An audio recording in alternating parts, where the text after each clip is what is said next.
Hi, I'm Ariane Noji. I hope when you look back on life, I hope you do something that inspires you because you only go once. Hello, hello, hello. Welcome back, everybody. I am here with my fantastic co-host, Eileen Grimes, and this is the You Only Go Once podcast, where we explore stories around the limited time we have on this earth to create a fully layered life. Eileen and I have a wonderful guest. Eileen, kick us off. Thanks, Cheryl. So good to see you. I miss you, my friend.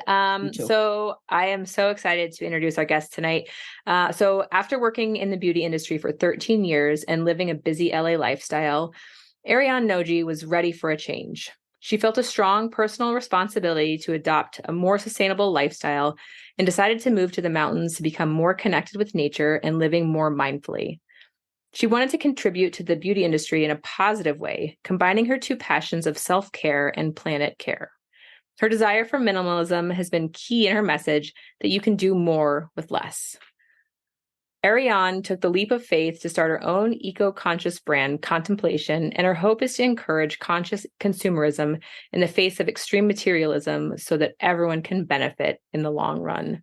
Ariane, welcome to You Only Go Once. We are so excited to have you here with us tonight. Thank you so much for having me. I'm excited to be here. Yeah. So my goodness, 13 years in LA. What was that like? Oof. You know what?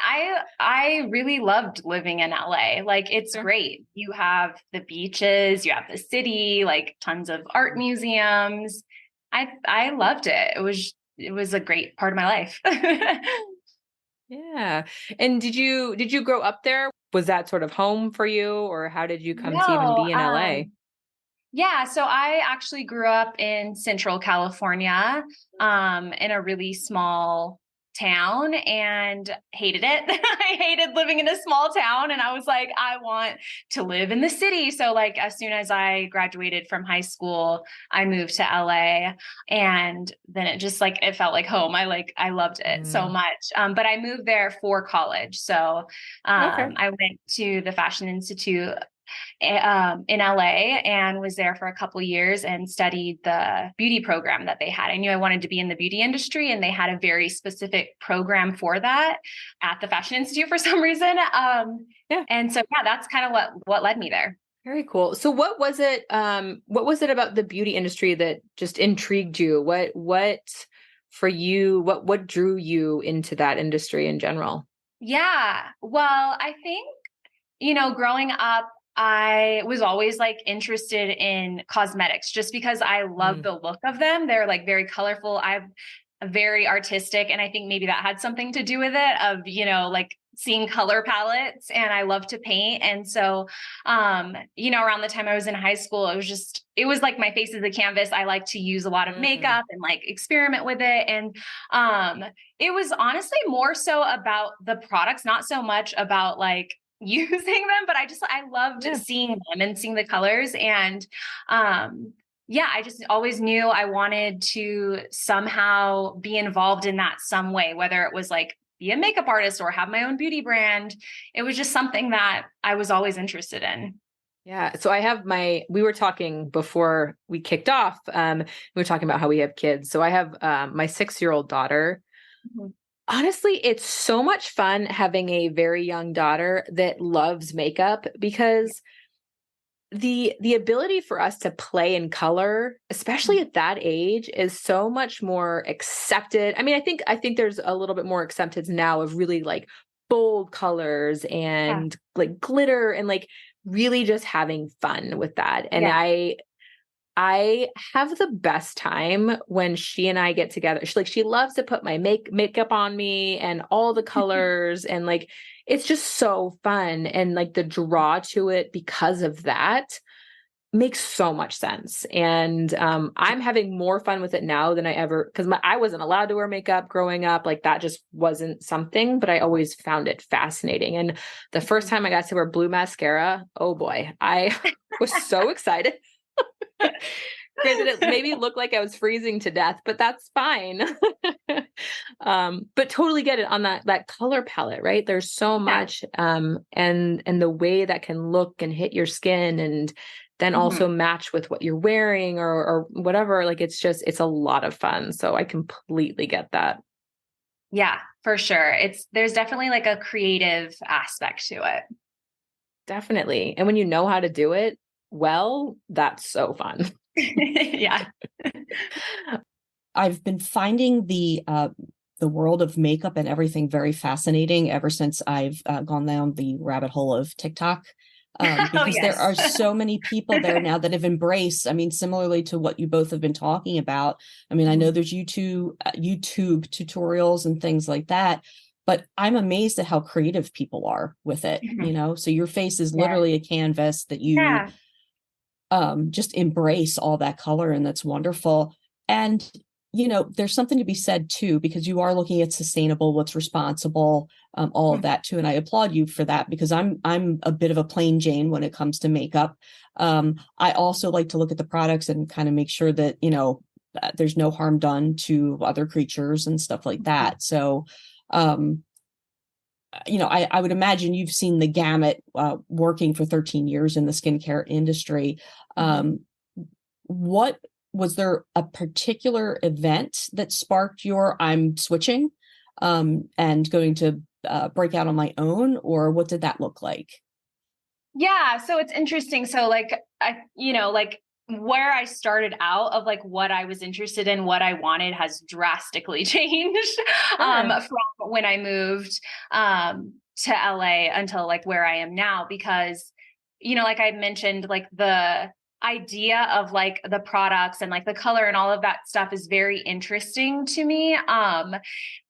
But I personally am a minimalist. Like, I don't wear a ton of makeup. I don't use a ton of products. And what I found was, like I'm working for these brands where I'm like spitting out like one product after another, but I myself am not actually using them all the time. And I just, I don't feel like you need that many products. So it's kind of interesting. And it's also like ironic. It's like, I'm very interested in the products themselves, but I think like the idea of needing so many of them, is kind of disheartening to me, that you would need that many products.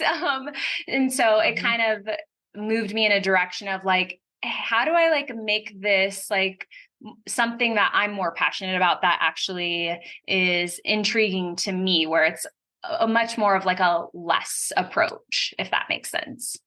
Yeah, absolutely. No one can see it right now, but I would venture to say, if anyone were to look at the three of us currently on video, minimalism is certainly the route. For sure. For sure. Yeah. Which, and everyone, everyone has their own unique way of approaching that. But I've definitely I'd like to play in it. Sure. Yes. Do I typically go that route? No. I mean, anyway, I tinted my eyelashes and had them permed, so I don't have to do anything. That's awesome. I know. Like, not wearing any makeup. So anyway, I still love it when I can, but for me, it's just not something that I want to have to do every single day with a whole lot of stuff. Like, I want to spend my time doing other things, and that's just my own perspective on it. Right. What I love, and one of the pieces that we talk, I feel like comes up quite often in this podcast, is self-care. And, that you have these kind of combined passions of self-care and planet care. What does self-care mean to you? Yeah. So I think to me, it means taking care of yourself in whichever way you find is the best way. Because it means something different to so many different people. Like, to one person, self-care could mean a full face of makeup and looking their best and feeling their best.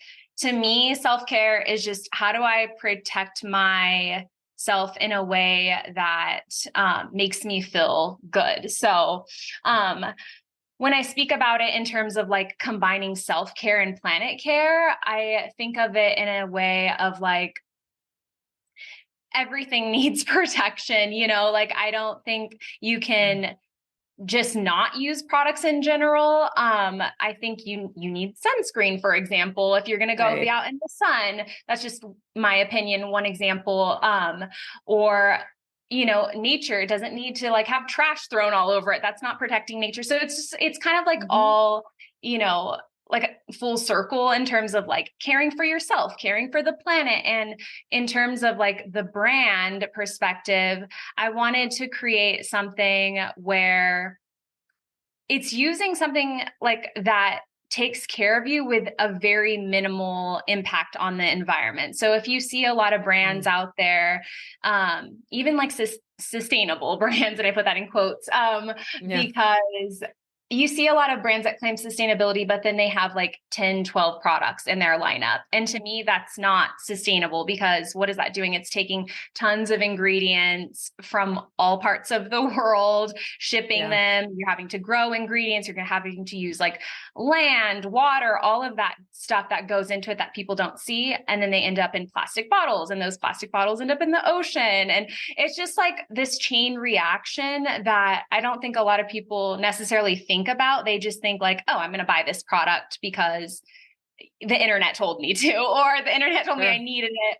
And so for me, it was like, well, I don't think we need to get rid of products. I don't think that. I think we still need products to take care of ourselves, but how do we do it so that it's very minimal impact? So looking at ingredients of like, well, how are these ingredients grown? Where are they shipped from? Like, what was the process of them from the seed until it turned into an actual ingredient that's in your bottle? Like, there's so many different steps. Is it grown ethically? Is it responsibly sourced? All of these different things, and trying to put all of those things into one product that then can take care of you from head to toe. So I only launched with one product. It's an oil that you can use on your face, your body, and your hair. And the idea was that you don't need a ton of things. You can still get the same effect as a 10-step skincare routine, but using one product. And it's a lot less wasteful. It's a lot more resourceful. You're not spending as much money. You're not spending as much time on yourself. There's all these different things that play into it that goes into like taking care of yourself with the self-care, and also being mindful of our planet in the process of it. I know that was a lot, a lot of word vomit, but hopefully it makes sense. No, not at all. It absolutely does. And oh gosh, so part of what you were saying reminds me, I don't know if you've ever watched The Good Place. It's one of my favorite shows. With I have Kristen Bell. It's so good. And so there's a part where like they're just, when they figure out who goes to the good place or the bad place, right? And some of that determination is like the choices that you make in life. And you get points based on the type of things that happen. And this conversation is like a piece of that. You're like, how can people even make these decisions when there's like 50 things that happen before that? Like, is it ethically sourced? It's like, who's actually doing the farming of the different things? Are they being taken care of? Like, there's so many decisions and pieces that come into creating this one product that you might have. Yeah. And you don't know all of the pieces behind that, right? And so anyway, no one was going to the good place because of that, basically. But it's so fascinating when you start really thinking about it and what that looks like from a consumer's point of view. And then the overwhelm that can come in to be like, oh my gosh, like, how do I even choose at this point? So, and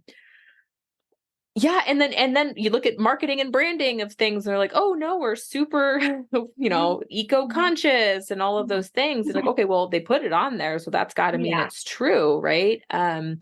So I don't know, like, do you have any recommendations for people who want to shop in a way that is with care of the planet in mind? To like, what are things that people can look at and look for when they're trying to be intentional about this kind of thing? And obviously your brand, but are there other things that people can kind of consider when they're out shopping? Yeah, I think to me, the biggest thing is just like how much you're actually buying. Like, I know this is probably not the greatest business advice for myself even, but I'm like, if you Right. have a cabinet full of products, you don't need to buy my product. Like, use what you have first, right? Like, you have stuff already. So I'm sure tons of people, like, they have a ton of products that they don't even use. So that's the other thing. It's like we're constantly bombarded with advertisements like on the daily of like, you need this, buy this. Like, you can't just have one. You need all of these other things. And so I think that's it's really confusing for the consumer because they're constantly told that they need products.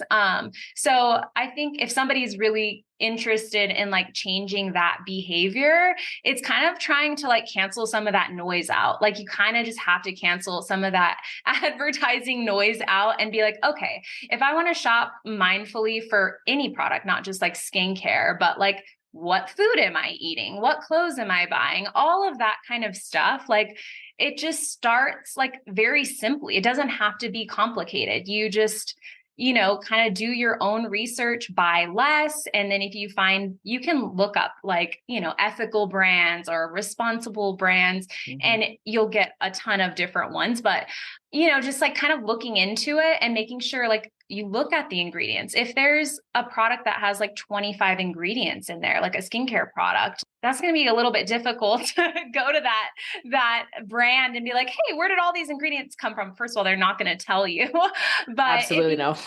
No, they're not going to tell you. But if you, start researching just more like ingredients and seeing like, oh, hey, there's only like a couple ingredients in this. I know what those ingredients are. So just like making small steps. And I think the biggest advice is just like doing your own research. It's really not that hard. It sounds complicated, but I don't think like if you take an hour or so to do like a little bit of research, you could be fine. Yeah. That's just that makes sense. I mean, it is hard because I think people, they see something and then they're like, oh, that's cool. I want that, But if you stop before you click the purchase button and you're like, wait a second, do I actually need this? Do I already have this at home? And if I really do need it, like, let me just do a quick little, like, what's this brand all about? Like, what is their messaging? What kind of steps are they taking? Like, are they giving back to any like nonprofits, or are they supporting any like environmental causes? It's all there on the website. I'm sure if they want to be transparent about it, brands will be transparent. It's when brands are very vague and just use like greenwashing terms, like you said earlier, like sustainable, or just these quick little catchphrases. It's like, but how are you that? And I've seen too, like, I think there are states now that are starting, along the vein of, making sure we're doing right by the planet. I've seen that there are some states that are enacting laws that are saying like, don't throw out clothes, like get them to like a thrift store or something else, but don't throw them out because of what it's doing to landfills and things like that. I will fully admit that I came from the generation where we used either sun-in or baby oil to tan. So, if there was one thing that I could do and reverse back time, it would be to take better care of my skin. And with all the marketing that's happening about like fighting ageism and stuff like that, I just saw a makeup brand, and the marketing is very convincing. I mean, because my finger was there on the clicker, and I'm like, nope, I'm going to behave.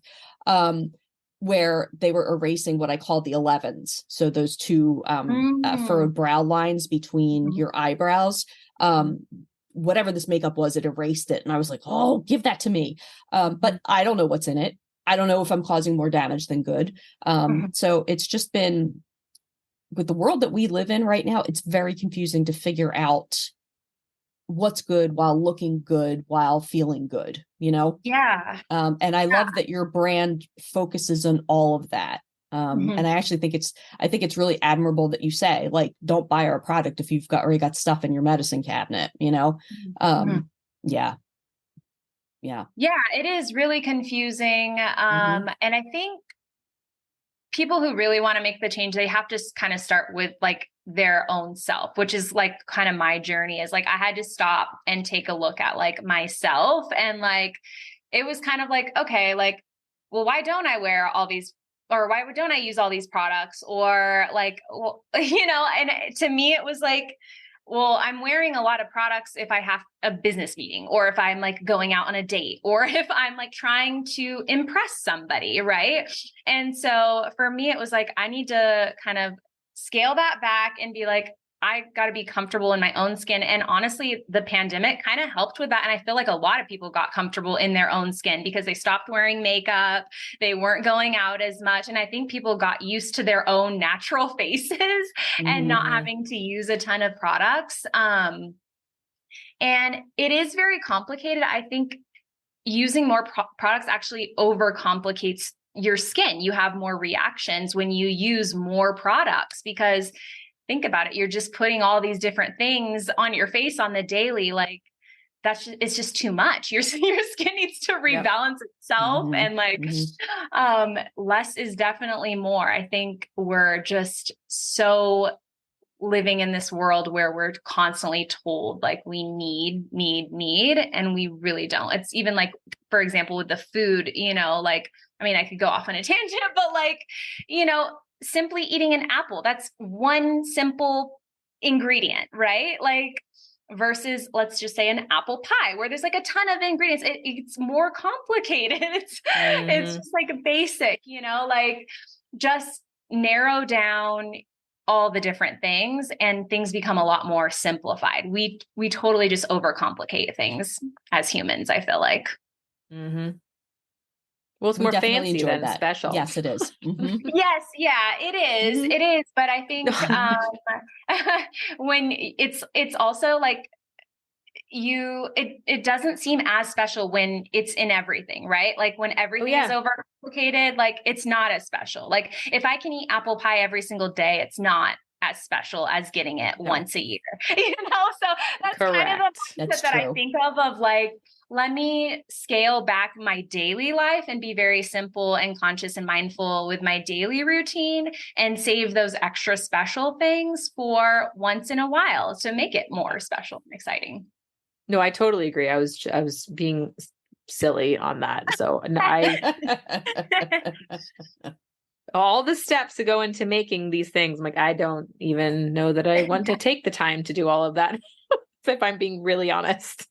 So yeah, no, I agree completely. And I mean, that's your message, right? To do more with less. And it makes me really think about, because for me, it really is the time, right? When I have less, if I'm not making, let's say the pie, if I'm not making the pie, if I'm not doing the 15-step skincare routine and the 45-minute full face makeup, whatever, like that means I have more time and I can do more with less, right?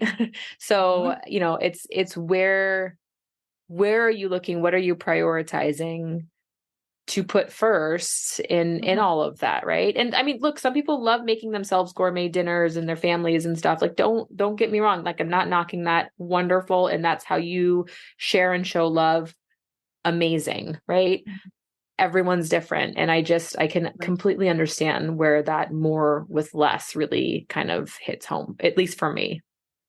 Yeah, I think as also like we were talking about earlier, like we're both moms and like our time is precious, and so like I would rather spend like a quick 10 minutes on myself so that I could spend the extra time doing something fun with my family, or like, do I even have 10 minutes for myself? I really don't, but I think also like living in LA, everything is so fast paced. You're like going. You have everything at your fingertips. Like it's everything that you want all there, and then when I moved to the mountains, there's nothing. It's like stripped away. It's just nature. And I think part of that, like slowing down your life, like you realize like, whoa, what was I doing like all that time? Like I'm just going, never like stopping to just like reflect on my life. And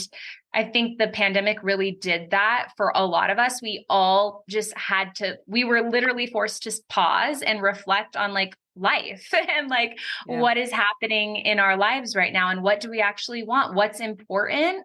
And so me moving to the mountains, I was like completely engulfed in nature, and I was just like, I looked at life so differently, of like moving at the pace of nature, like being one with nature, like protecting what we have, and just honestly just being super grateful for things that we don't typically notice, like, the trees, like giving us fresh air. Like that was just a simple thing, but it's like life changing when you really sit down and just look at it on a deeper level. It can really change your life. Yeah. I mean, so I don't know, you can see behind me, I'm I've made the inside my outside. Yeah. Yeah.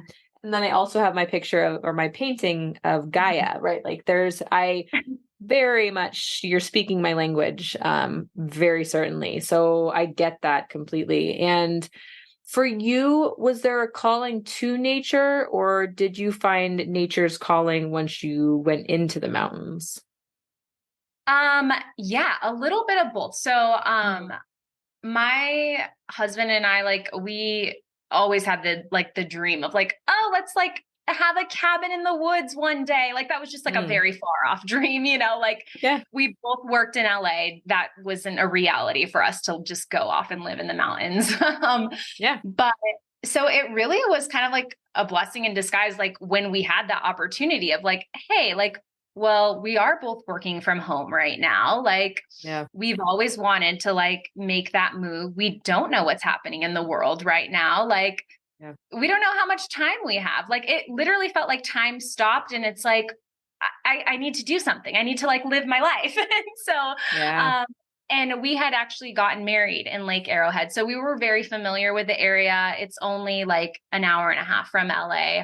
And we're like, why don't we just like go look, and I mean, LA is extremely expensive to live. Like, so anywhere outside of LA is less expensive than LA, or And so we just kind of made like a quick decision of like, let's just do it. This is our opportunity. And we found something within a couple months and just fell in love with it. Like that's awesome.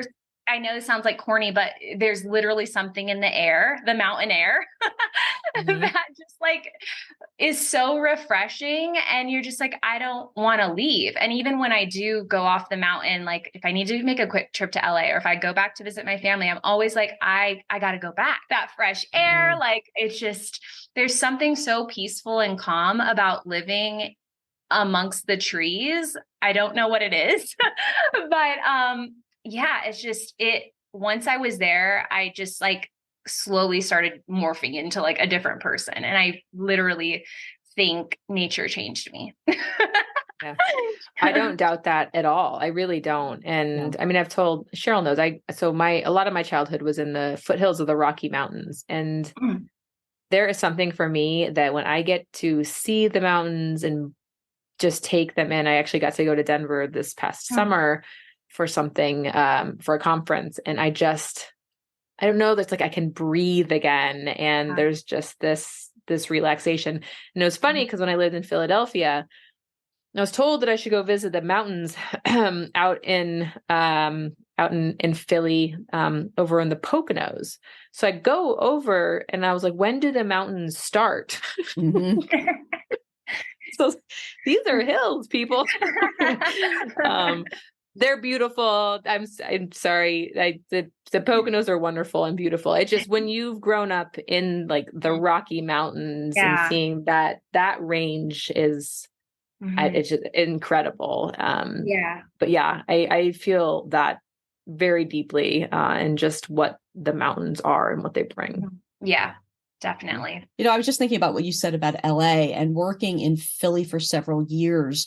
And Eileen knows this, like we're, it's just very rushed. It's very rushed. Everything's rushed. If that light turns from red to green and you haven't moved, like people will beat on their horns. It's, it's a cultural thing. I do it in the suburbs and people are like, what are you doing? And I'm like, oh yeah, that's right. I'm not in the city. It's fine. Like we have to move, we have to move a little bit slower, and that's okay. But that taking time and taking that time for yourself is really important. And, there are times too where I think getting away from it all is also a wonderful thing. It's a very good thing of self-care. Friends of mine are actually talking about seeing if we can go see the Breakers, which is in Newport, Rhode Island. I'm terrible with geography, so that's why I'm saying it out loud. And to go see the all the different mansions that are dressed up for the holidays and just doing a long weekend there. For you, is there a place? I mean, Lake Arrowhead sounds amazing and idyllic and all the good things, but is there a place that you go like on vacation with kids or to get away or anything like that where you're like, yep, this is my happy place? So one of like the places that we like to go a lot is Joshua Tree. Are you guys familiar with that? Joshua Tree? Okay. Yeah. It's just kind of fun. It's really close, actually. It's probably like a 2-hour drive from Lake Arrowhead. It's the desert. But that is like my second favorite place. Like I love being out there because again, it's all nature. It's all like empty. It's quiet. And I think like any like place in nature is cool, but I think when there's like a lack of people or there's just like a huge space for you to like wander around, there's just something very like calming and refreshing about that, of just like kind of just being one with the earth and just like being like, wow, like I am just a small little human, like surrounded by like so much of this like planet. And I think like there's so many cool places like that. My husband and I just like went to Olympic National Park, which was amazing. I highly recommend it for anyone. There was a section that has like I think it's like called the Ho Rainforest or something like that. And it is just like breathtaking. And you just kind of, you get the feeling of like I mentioned earlier, like you just feel very small, but in a great way of like, wow, there's so much beyond my small little ego, or what I feel like I probably have like a big ego at times where I'm like, everything is like falling apart, but it's not. It's all, a lot of stuff lives in our head, right? Like we get stressed, we get anxious, we get like angry, but so much of that lives in our head. And I feel like when you're in a quiet place, like Joshua Tree or Olympic National Park or some like just some like wide open space of nature, it just kind of like calms your thoughts and you're like, okay, what I was mad about or what I was frustrated about or anxious about or stressed or whatever, it's really not as big as I think it is, because I'm really just this small little human in this huge world where there is so much more to be like grateful for and thankful for, Yeah.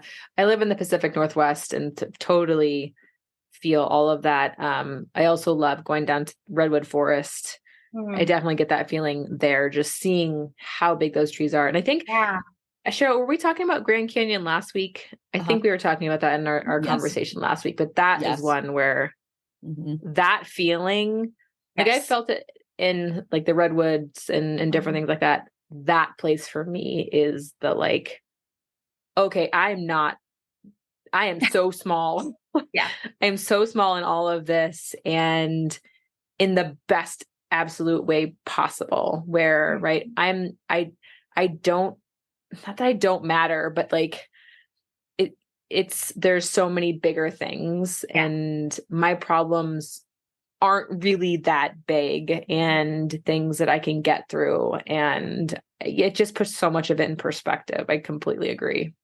Yeah. It's funny that you mentioned that, because I think there's a question about like, where is like one place that like has changed me? And it is definitely the Grand Canyon. Like that experience is it's life-changing. Like you can go there and look out and you get so many different feelings. Like it feels unreal, almost like it feels like you're looking at a painting because it's so unreal. And it's kind of scary almost like to feel that like little, but I think like you said, like your feelings, like it's not that they don't like matter because they do, but I think it puts it into perspective of like, we're all here like together. Like there's like the whole world is here together, and like we're all sharing this one earth together. So I think that's kind of like where the idea of like self-care and planet care and people care is like, you got to take care of yourself. You got to take care of the planet, and you got to take care of humanity. Like we got to take care of each other. Like we're all in this together. Like we all live here. We all share this one place. So obviously people are going to have differences of opinion on so many different things, surface level things. But at the end of the day, we're just like one big human race, all trying to like survive this one earth, just trying to do our best. And I think that's what puts it into perspective for me of like, we're just humans trying our best and we're sharing in this experience together. We all have shared feelings, whether they like are different or the same. So yeah. Yeah, no, I agree. And it's, I mean, I've said it many times, but in 2020, I went and wrote my own eulogy, and there's something about the approaching of our own mortality, right? Like whether it's seeing the Grand Canyon and how big that is, it's like, I am just a small part of this very large story, right? Yeah. And even my own story is so small and truly goes by so quickly, and kind of understanding that and not being afraid of what that means anymore changed my entire approach to who I am and the life that I want to lead and the value sets that I have. And I know you said it before too. It is that taking time to be quiet for a minute and to just breathe and think and reflect, and how much that can change your life when you really take a minute to do that is truly, truly incredible. So, and then, I mean, there's something about that. I think we've like, when we talk to all the people we have on this podcast, it feels like everyone's had sort of that moment, or maybe it's been a few different moments, right? Where it feels like people who are living on purpose or finding ways to really live out their one true self in this world. There have been a moment or a few different ones that have really, they've taken the time and opportunity to reflect on what it really means to be here. And it sounds like you definitely have gone down that path as well. Yeah, definitely. Yeah. So tell us a little bit about Contemplation, just a little bit more. What does that look like? What you started with one product, where are you at now? And where are things kind of going with it? Yeah. So it started really as kind of like a passion project. Like I think like moving from LA to the mountains was my first big leap just of life in general, of like, Sure. Let me just do this. Like, I never thought I would like go move in the mountains and like have a house there or whatever. But, so I think taking that leap made things less scary, because it's like, okay, I can do it. And what's the worst that's going to happen? Right. And then it was kind of like, okay, I've always wanted to start a brand. What's the worst that can happen? Like, and so just like taking that leap. And so it really started with like, I just want to do this. It's like something that's important to me. And I was really looking at it in that way of not like, what does it mean? Like I'm not trying to impress anybody by like doing this. I'm just doing it for me. So it really was just like a passion project. And what I've found is like a couple pros and cons to that. One, like when you do that, like you're really focused on the passion and not so much of like the strategic business angle. Totally. And I think that's hard when you're a creative person to actually focus on like, hey, like, is this actually going to make money? Like, does it make sense? Like, is it feasible? Is it sustainable for me as a person? And I've learned a lot of those things, but I've also like grown in so many ways because I've had to force myself to learn about things that I I didn't know about. Like, I don't know about marketing and sales and handling finances and all that stuff. And like, I'm sure a lot of entrepreneurs don't know. They just have this cool idea and they want to bring it to life. So a lot of that has been like challenging, this first year and a half that I've been in business. But I've also realized that it's made me grow as a person and kind of just reflect on like, hey, like I went into this with this idea. Is it like, it constantly morphs. Like that's what kind of you learn, like when you're starting something and then you go into it, like it constantly changes from what you originally thought it was going to be. Right. Yeah. Which is kind of special in a way.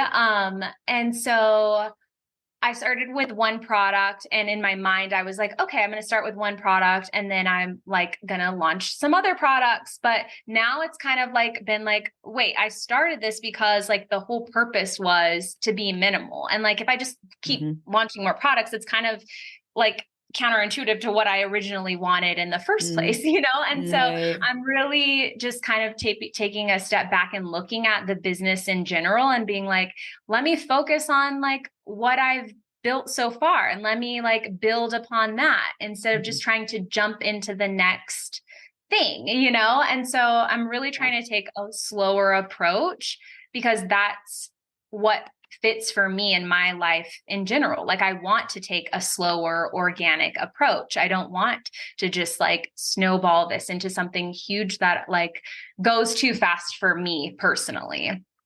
If any of that makes sense. But, so I don't know, we'll see like what happens right now. I'm just really trying to get a little bit more brand exposure. And my biggest like message with the brand is to just teach people that, you don't need a ton of products. Like, even though we're living in this like extreme consumeristic mindset of a world, like we can just like calm some of that noise down. We can just still take care of ourselves very mindfully with a lot less products. You can do your research. You can be more conscious in general about what you buy and just try to get that messaging out with like a small community and grow that messaging to people. I love it. Have you thought about a podcast? Seriously. I know, right? What's interesting? I just recently started listening to podcasts, probably like maybe like a year ago. Like I didn't even realize like what podcasts were. I know that sounds so silly, but like now I'm like obsessed. I love listening to podcasts and I have like, they're life changing. Like people, you hear stories of people and you're like, oh my gosh, like you feel so inspired. You feel like you can like also do different things with your life and like not be afraid. Like, but the one like thing that I've gotten from listening to so many podcasts is that like everybody's afraid of things, right? Like, and you just like, you have to just force yourself to do it. And at the end of the day, like nobody cares like what you're doing. You got to do it for yourself. Like if you're not happy doing it, like what is the point? What is the point of anything if you're not happy, yourself? If you're just doing it for someone else, like it doesn't matter like how much work or how much effort you put into it. If it's not fulfilling for you, it's not worth it. Yeah. I Boom. Yep. Exactly. One of the reasons why I love doing this podcast is because there's a simplicity in how we do this. Like ours is really just a conversation. And I know I've referenced this other podcast I'm going to mention at least a bajillion times, but there's one called This Is Love. And This Is Love is one of my favorites because it takes stories that are so simplistic and you are completely invested in them. Like there was a story about how I tell the story because it's one of my favorites about and I forget if it was I think it was a town in Italy where they were retuning a certain instrument and they had to tell everybody in the town to be quiet. So nobody for like I don't know how long it was, but nobody could speak above a certain decibel. because Oh they my wanted to gosh. make sure they got this thing like so perfectly tuned. And when I listen to what you're doing, I feel like you're taking out the noise. So you're saying, everybody shush, Mhm. because I want to make this as simplistic and as beautiful as possible. So I need to Mhm. take out all of that noise and stuff like that. I think what you have is a wonderful product. I need to look at it because, quite frankly, I'm out of makeup, and I would like to actually get something I'll where, send you one. yeah, okay, I won't say no to a freebie. Yeah. Yes, so that's awesome. So, Ariane, we're coming up on the time of our hour here. How do people connect with you? Yeah. So you can go to my website, which is mycontemplation.com, or my Instagram, which is contemplation.official. And on there, I kind of just share, videos, not necessarily just about like the product, but kind of like Mhm. what we've been talking about here, just like trying to be more mindful, conscious, and living more like sustainably. But yeah, those are my two main places where you can find more information about the brand. Or That's go to great. Joshua Tree at some point. Just kidding. Right. Or go to Joshua Tree. Yes. Yeah. Stop by and visit. Yes. And we'll make sure to include the resources and the connection points that you mentioned. We do a lot with social media, so we usually Oh, post like awesome. resources. So we'll make sure that we Yeah. spread the word that way as well. And we usually spread that stuff on Facebook, Instagram, and LinkedIn. So Awesome. yep, Yeah. yep. And TikTok. Now that I'm trying to figure that out. Yes. The The famous TikTok. The TikTok, as I've been saying. Yes. The Yeah. TikTok. Oh my goodness. All right. Well, Ariane, thank you so much for this. This was wonderful talking to you. And I have to get on your Instagram now to see all the pretty pictures and the videos and everything like that. And I encourage others to do that as well. So on behalf of Eileen Grimes and myself, this concludes our episode with Ariane Noji. Everyone, thanks again for listening into You Only Go Once, and we'll see you next time. Take care. Bye.